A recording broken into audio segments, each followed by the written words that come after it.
You're unethical.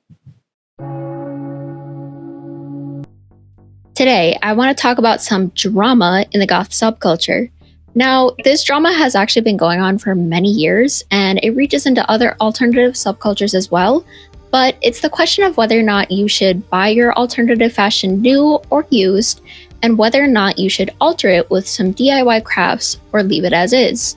For the sake of this video, I'll mostly just talk about the goth subculture, and a lot of goths will tell you that buying goth clothes new is not so great, due to the many controversies from larger goth brands, and that thrifting is the way to go. But thrifting and DIY fashion have a long-standing history in alternative subcultures, so let's get into it. So, thrifted and DIY fashion did more so originate from punks back in the 70s and 80s, but was soon adopted by the goths that followed them in the 80s and 90s. Punks and goths already stood out from the normies, so why would they want to dress like them too? Thrift stores offered these rebellious folks an affordable option to new and unique clothing, often buying vintage items that had long since been out of style, but further personalized them with custom details such as rips, pins, chains, and studs. This created a totally unique garment that you couldn't find anywhere else, and also helped to increase the longevity of the garment, as rips and tears were either just part of the look or would be patched over like we see on crust pants.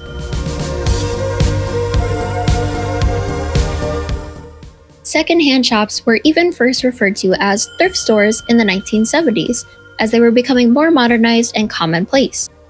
Secondhand shops have a long history of negative stigma, being seen as dirty and for the poor, but have always been a crucial resource for those in need, and have existed for centuries.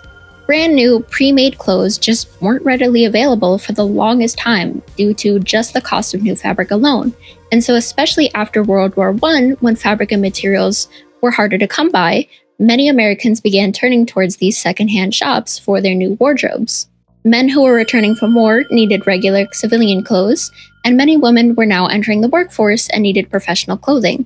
This helped to reduce the negative stigma around secondhand shops, with larger chain stores like Goodwill and Salvation Army opening up, and making the thrift stores feel more like any regular department store. Like I said, secondhand shops became more commonly known as thrift stores around the 1970s, and saw an influx of younger people looking to experiment with their style. Fast forward to 2015, and we see another boom in the youth going to the thrift, with thrifting become a huge trend. Online secondhand shops like Depop and Mercari definitely fed into this, as it allowed people to shop secondhand worldwide.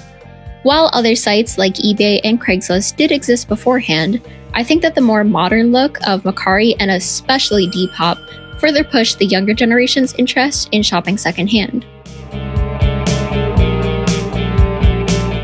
Not long after thrifting became popular, 2016 saw an increase in popularity of goth brands such as Dollskill and Killstar. This was great for goths, as they finally had a more accessible option for acquiring all their gothic clothes and items. But these brands would soon become widely disliked for some dastardly deeds. As far as I understand, Dollskill is the big bad here for many reasons, and Killstar is more so evil by association, but Dollskill has done quite a lot of nasty things, so we're gonna speed run through it a bit.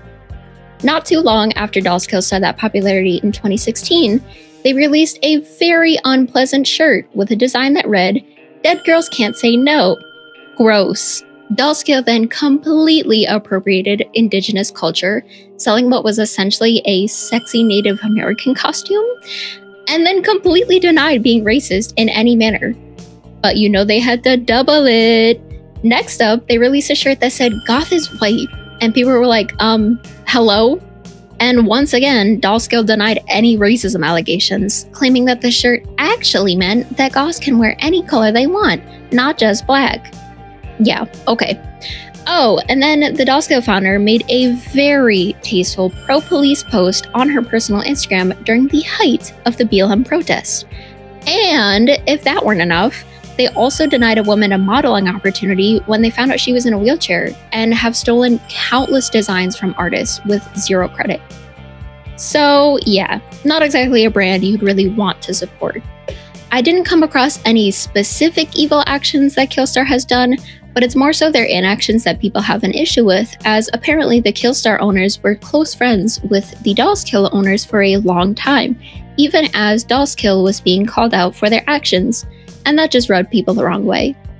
With these being two of the biggest goth brands with a not so great reputation, I believe this was more so where the discourse of where you should and shouldn't shop for gothic clothes began.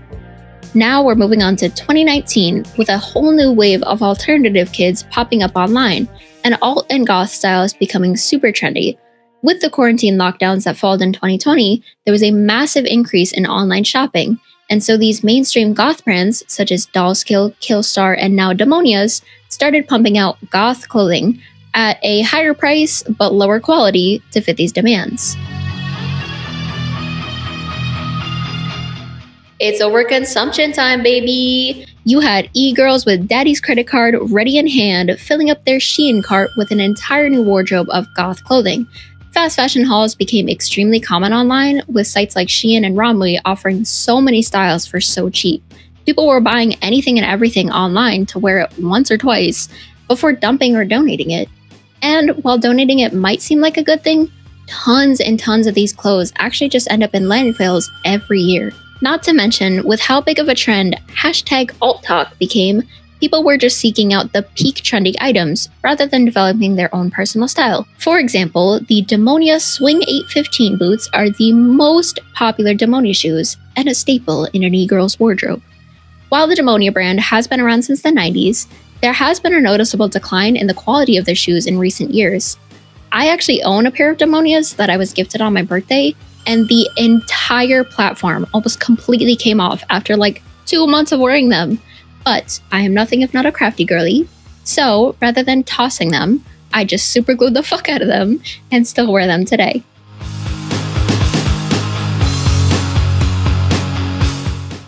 For those of us that are actually goth and didn't just dress a certain way for a TikTok trend, I see many people asking how to shop for goth clothes ethically when the largest brands are so terrible. Well, luckily there are many gothic small businesses out there. Cough cough, I sell commissions on Instagram. Cough cough, link is in bio. Cough cough. But to be fair, many are not as affordable. The most common advice you'll hear though is to go thrifting or make it yourself. So, to thrift or not to thrift? While this may seem like an obvious yes, it's more affordable, more sustainable, and you can find more unique items. The number one argument that I see is people saying, I can't find anything good at the thrift. Now, most of the time when people say this, they mean that they can't find anything that looks good or is in their style. And to those people I say, that's a skill issue. Listen, I'm a veteran thrifter. I've been shopping secondhand since I was a kid, and my best advice is you gotta know what to look for. You absolutely can and will find things that you like if you keep an open mind.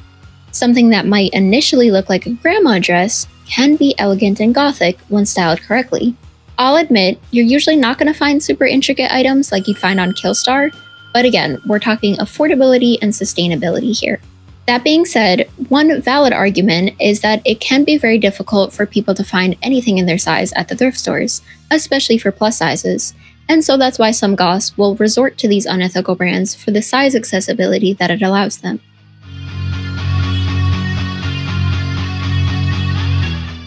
Overall, while it's good to inform others about unethical brands so that they can make an informed decision on their purchase, we should not be shaming people for what they buy, especially when you most likely don't know the reasons why they're buying it.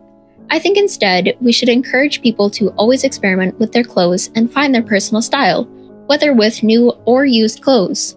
Self-expression is a big part of the goth subculture, so try and think outside the box instead of copy and pasting a look that you saw online. Unfortunately, fast fashion is everywhere now. I can make a whole other video about how Depop is overrun by used Shein clothes, so even if you shop secondhand, you might still end up with a poor quality item. What matters is how we can turn our fast fashion into slow fashion, either repairing these clothes as we can or altering them to fit our bodies and styles throughout the years. So, there's not really one solid answer on where you should or shouldn't shop for goth clothes, but I personally think that you should wear what makes you happy and make your clothes last. Thank you all for watching. If you would be so kind as to support my business on Instagram, or if you would like to see the strange and unusual things I do on TikTok, find me on these accounts. Until next time, farewell.